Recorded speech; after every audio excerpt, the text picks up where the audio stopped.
ये जो रोड है गुर्ता-गद्दी के पीरियड में 2009-10 के अंदर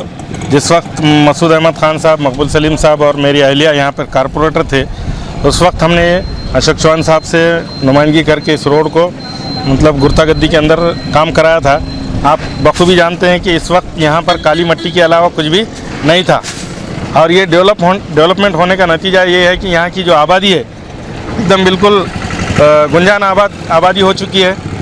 और ये रास्ते की अहमियत आज मालूम हो रही है। यहाँ पर बिज़नेस बढ़ चुका है और तकरीबन 10 से 12 साल का अरसा हो चुका है और उसके अलावा रेलवे के जो हैवी ट्रैफिक है यहाँ से उसकी वजह से और लोगों ने जो दुकानों के सामने जैसा अपना ऊंचा किया हुआ है जिसकी वजह से पानी की निकासी उधर नहीं हो पा रही है और उस वजह से पानी यहाँ पर जमा होकर रोड कई जगह पे दब चुकी थी, खड्डे हो गए थे। तो ये जो टेंडर है पूरे शहर का खड्डे बुझाने का साल भर पहले टेंडर हुआ था उसके अंदर हमने ये मतलब यहाँ पर खड्डे बुझाने से बेहतर हम यहाँ पर बड़ी रोड करने के हम पीछे हुए पड़े वाले थे, लेकिन वो थोड़ा सा तातुल में पड़ा हुआ है। ये रास्ता हम बीएनडीसी को देने के लिए महानगर पालिका ने एक ठराव पारित किया है और उसका प्रस्ताव कमिश्नर के साइन से बांधकाम विभाग को, सार्वजनिक बांधकाम विभाग को भेजा गया है और मंत्रालय को भेजा गया है और हमारी ये कोशिश रहेगी कि अशोक चौहान साहब से नुमाइंदगी करके इसको बीएनडीसी में ट्रांसफ़र किया जाए ताकि यहाँ पर सीमेंट रोड बनाया जा सके। लेकिन जब तक के लोगों को ये खड्डों की वजह से तकलीफ़ हो रही थी, हमें उसकी तकलीफ़ का एहसास है और हम अवाम से माफ़ी के तलबगार हैं क्योंकि उनको तकलीफ़ें हुई। कई लोग हो सकता है इसमें गिरे भी होंगे, लेकिन बरसात के अंदर डामर का काम नहीं हो सकता था और हमने जब तक के उसमें मुरम वगैरह डालकर कुछ जगह हमने मुरम वगैरह डालकर बड़े बड़े खड्डे मिटाने की कोशिश की,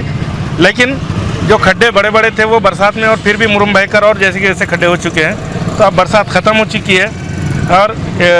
इस यहाँ पर इस एरिया के अंदर फ़िलहाल खड्डे भरने का काम, पेवनकारी का काम जारी है। इंशाअल्लाह इससे कहीं ना कहीं हद तक अवाम को राहत मिलेगी और हमारी ये कोशिश है खड्डे बुझाकर ही यहाँ पर रुक नहीं जाएगी, बल्कि इंशाअल्लाह इस रोड को बीएनडीसी को ट्रांसफ़र करके वहाँ से फ़ंड वगैरह मंजूर करवा कर साहब का मतलब नुमाइंदगी करके हम फ़ंड मंजूर करवा के लेंगे और इंशाअल्लाह इसको सीमेंट रोड बनाने के हम पीछे रहेंगे। खड्डे ज़्यादा हो गए थे, इससे लोगों को बहुत तकलीफ हो रही थी और ये खड्डे इतने बड़े हो गए थे कि बड़े बड़े गाड़ियाँ जाने की वजह से रोड और बढ़ गए थे, तो जिसकी वजह से बीच में हमने यहाँ मुरम डाले थे। मुरम वो गाड़ियों की वजह से टिकता नहीं और ये खड्डे बरसात में डामर के नहीं बुझा सकते, इस वक्त ये काम रुक गया था और अब अभी ये काम चालू कर दिए। अब कुछ लोग इसमें सियासत करना चाह रहे थे जबकि हमने ये पहले ही काम निकाल लिए थे और इस बात से आज अच्छा मुहूर्त होगा और हमने काम चालू करे हैं और इससे थोड़ा सा लोगों को राहत मिलेंगी। और कुछ लोगों ने, सब लोगों की भी डिमांड थी कि भाई जल्दी से जल्दी खड्डे बुझाओ, क्योंकि लोगों को बहुत इसमें तकलीफ हो रही थी। तकलीफ होने की वजह क्या है कि इतने बड़े खड्डे हो गए थे कि घुटने बाबा खड्डे हो गए आगे, वो खड्डों की वजह से गाड़ियाँ, छोटी गाड़ी 4 व्हीलर तक नहीं चल रही थी। इसलिए आज से इंशाल्लाह हमने काम चालू कर दिए और ये 2 रोज़ में काम इंशाल्लाह हो जाएगा। उसके बाद में आगे ये भी इसको सीमेंट रोड का भी काम करके लेना है, जो उसकी फाइल हमने श्रीमान अशोक चौहान के ज़रिए और हमारे डीपी साहबान, हमारे भाव और हमारे हमारी मदद कर रहे, वो सब मिलके वो फाइल को आगे भेजे और वो भी मंजूर होकर आ जाएंगी और बाद में सीमेंट रोड का भी काम करके देंगे हम।